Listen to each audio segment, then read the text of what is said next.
نصار قال يا ذو الجلال باسمك قلت ذا اليوم جزال، في أحقر وخس الرجال ذي باع الصحب بالريال. صاحب فسل ظنه صديق يجرحني وجرحي عميق، ظنيته رفيق الطريق لكن قد قطع للوصال.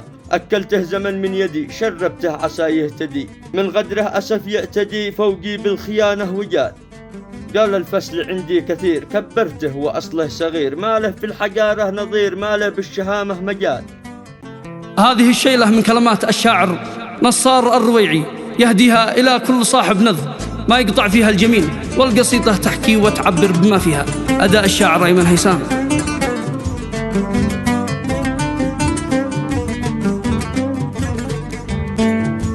نصر قال يا ذو الجلال باسمك قلت ذا اليوم جزال، في أحقر وخس الرجال يباع الصحاب بالريال. صاحب فصل ظنه صديق يجرحني وجرحي عميق، ظنيته رفيق الطريق لكن قد قطع للوصال. أكلته زمن من يدي شربته عسى يهتدي، من قدره أسف يعتدي فوقي بالخيانة وجال. قل الفصل عندي كثير كبرته وأصله صغير، ما له في الحقارة نظير ما له في الشهامة مجال.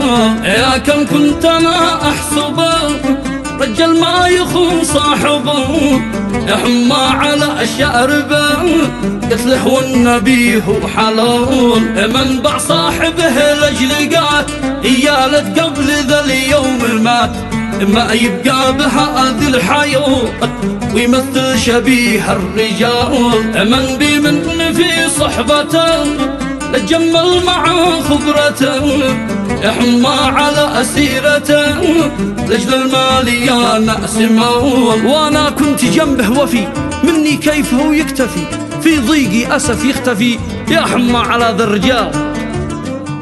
يا حما على ذا الرجال وأنا كنت جنبه وفي مني كيف هو يكتفي، في ضيقي أسف يختفي حما على ذا الرجال. لكن الزمن بعيده يكشف لي خفي الصدور، ببقى بالشهامة صبور مهما الصبر في القلب طول. نصر الرويعي بطل مهما صاحبه له كذل، بايش مخمثي للجبل يتحمل حمول الثقال. دام العز والمرجله فينا بالكرم حافله، من هو نذل ما نقبله والرجال عصبه وشال. في هذا الزمان الدني قدر الفصل ما هزني، ما دم أنت ذي بعتني بابيعك ولا خذ ريال.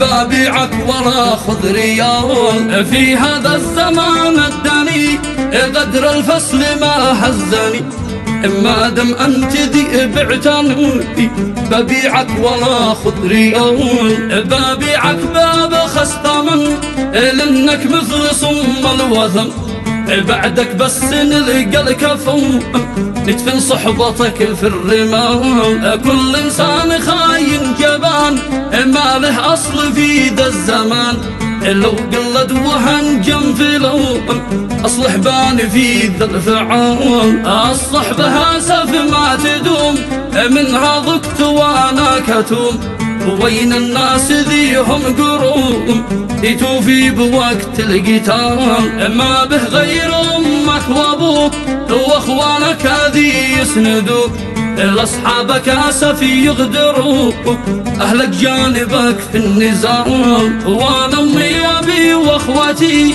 هم أصلي وهم قدوتي، ما بالصدق غير أسرتي فيهم أفتخر لا جدال. من هو في الصحب يعتبر لا عد في الصحب يكتهب، ومن أهل الوفاء ينتظر عيذوق العنا والنكال. قلت الشعر في خبرتي واختم بالرسول قدوتي، فالصحبة طفت شمعة صلوا على النبي يا رجال.